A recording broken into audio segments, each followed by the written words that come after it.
I'm going to show you the NCAA tournament and why some of these lines are starting to move. We just finished the conference tournaments. And first of all, in the NCAA tournament, you don't want to make it too confusing, okay?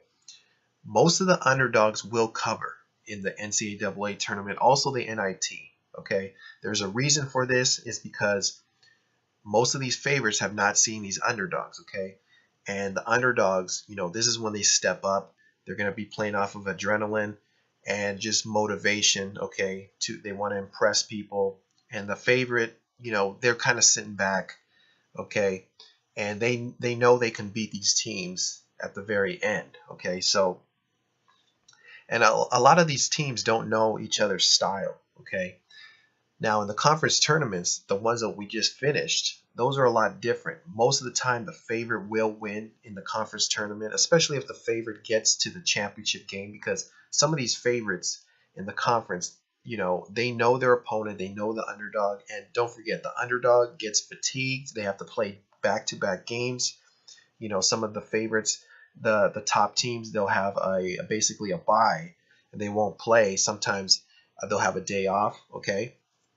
So there's a lot of different factors that go into this for the conference tournaments, especially if the favorites definitely get knocked off, like Michigan State got knocked off early. But see, once they get to the championship game, most of the time they will win, especially in these smaller conferences, okay? You saw it a lot with Iona and New Mexico State. Most of these dominant teams in their conference will win because of the fact that they're trying to make the tournament themselves, okay? Now, in the bigger conferences, most of the time it won't matter because, they're going to make the tournament anyways, the favorite. That's why Michigan State went down, teams like Purdue and so on, okay? But in the smaller conferences, most of the time the favorite, if they get to the championship game, will cover and win because of the fact that they're trying to make the tournament themselves and they're playing extra hard as well. And they know their opponent. So I'm going to get to now that we have the NCAA tournament, this is more as an underdog. A lot of underdogs will win because, like I said, most of these teams don't know each other. So there's a huge advantage in taking an underdog, especially now, okay? And I'm going to just show you a couple things and why these lines move like they do, okay? And you could kind of, once you know this stuff, you could kind of predict it before it even happens, okay? So if you take a look at some of these lines, there's a reason why some of these lines are moving, okay? And if you do the right research, you could figure out why they're moving like this, okay? So just taking a look at some of these games, like I'm going to run down some of these teams that just right off the bat, okay? And typically what I like to use for these NCAA tournament, you don't want to get too deep into this, okay? You want to keep it really simple, and basically you want to find something that a team does very well, that they're great at, okay? And you want to try to exploit that in the matchup, okay? So the way to do that is you either want to look at defense or offense, which basically defensive efficiency is a very important stat, and so is offensive efficiency. So if one of these teams does something great in that area, that is a really good indicator that they're going to be a good bet. But first, you want to see if they can actually match up with your opponent. Okay, so if I take a look at a team like where this line is starting to drop, okay, there's a reason why this line is starting to drop here on Texas Tech. Okay, now if you look at these two teams, both of these teams have similar defenses. Okay, if you go to the defensive efficiency, Texas Tech and Texas Tech and Stephen F. Austin are very, very similar in defense. They're very great in defense, okay? Now, they are 11-point underdogs here, and this line is starting to drop, so people are seeing value here on Stephen F. Austin. Now, just to go a little bit further into this to see if this team actually matches up with this team, is because sometimes you're gonna see a really good defensive team, but they're not gonna match up with their opponent because of the fact that their opponent plays at a higher pace, okay? And that has a lot to do with it. You have to know the tempo and the pace of a certain team, and if that underdog can match up with something like that. Because typically a team that plays at a high pace has very athletic players, okay? Quick players. And a team that plays at a very low tempo very low tempo game, they play half court, okay, and they might not have the typical athletes that a higher pace team has, okay. So that's something to keep in mind when you're looking at this. So, and knowing whether or not a team would match up is by looking at possessions per game, okay.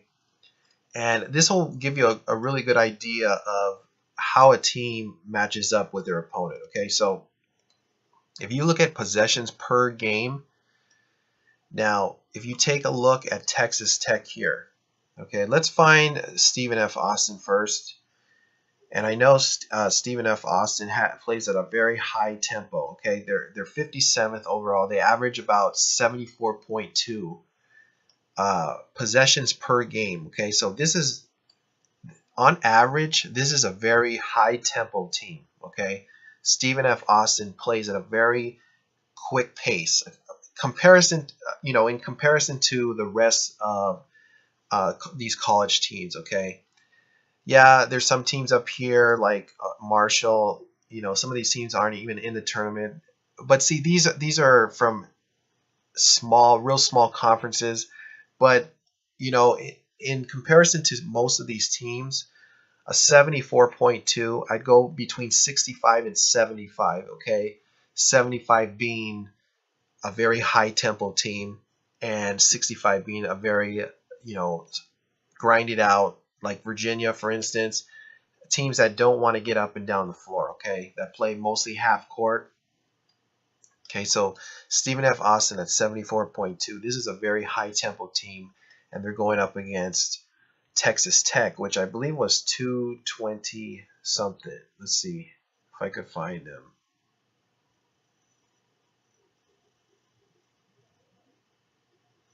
Okay, so 222. Okay, so they're kind of in the middle there. 70.5 possessions per game. Okay, so by looking at this, since Stephen F. Austin averages more possessions per game in comparison to Texas Tech, which is 4, they're used to seeing this style of play, okay? They're used to going up and down the floor. They're able to. I mean, they have the athletic ability to. They might not have the size, they might not have the strength, they might not be as big, like I said, as Texas Tech, but they do have the speed, okay? Because if they play at a pace that gives them 74.5 possessions, if they like to go up and down the floor like that, okay, and they have a defense, which I just showed, okay, so they average more possessions than Texas Tech, okay, and their defensive efficiency is very good, okay. It's a top 20 defense. Yeah, it isn't a small conference, but it's still a top 20 defense. Efficient, okay. They're going up against Texas Tech. They're 11-point underdogs, okay. Typically this would be a good value bet, okay. They have the strength, they have the speed to stay with this Texas Tech team, okay. Like I said, they may not have the size, they may not have the strength, but they have the speed, okay. And that's the thing that we're most concerned about, because say for instance Texas Tech, if they played at a very low tempo, okay, say they had a great defense, but they played at a very, they didn't average as many possessions, say 65 possessions, and Texas Tech averaged 75 possessions, okay, that might be trouble, because even though they have a great defense, Texas Tech might, get out in transition. They might get easy points like that because they play at a quicker pace, okay. So you see what I'm trying to explain here? So this is a very important thing to use. Intertwine it with defensive efficiency, and you look for possessions and figure out pace, okay?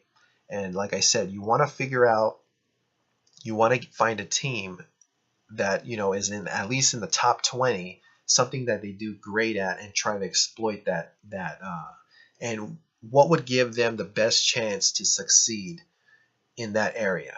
Okay, and that's what you want to look for. And in this matchup, I do think this would be a play here with Stephen F. Austin, just by looking at the comparisons. But this is just one example. There's many other examples you can do, but I just wanted to show that. But if you look at some of these teams that play high tempo, and then one team plays a lower possession game. Okay, so let's go to a matchup here with Creighton and Kansas State. Okay, this was one that I was looking at. And if you look at Creighton, obviously Creighton has a very high tempo. Okay, if you go to their offensive efficiency, they're very efficient on offense. Okay, let's go to offensive efficiency. Okay, so Creighton is very efficient on offense here.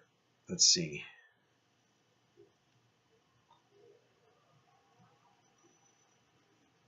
Okay, so they're 15th overall on offense. Very efficient offense. Okay, now they're going up against Kansas State. Okay, which Kansas State isn't great. They don't have a top 20 defense or a top 20 offense in terms of efficiency. Okay, this is a strength for Creighton here. They do this very well on offense. Okay, so you want to try to find an area where that you can exploit this matchup. Okay, and basically rely on this efficient offense and see if you can play to their strengths. Okay, which they do very well on offense. So what you want to do is take a look at the possessions. Okay, and see, you want to get Creighton where they average more possessions, obviously, than their opponent.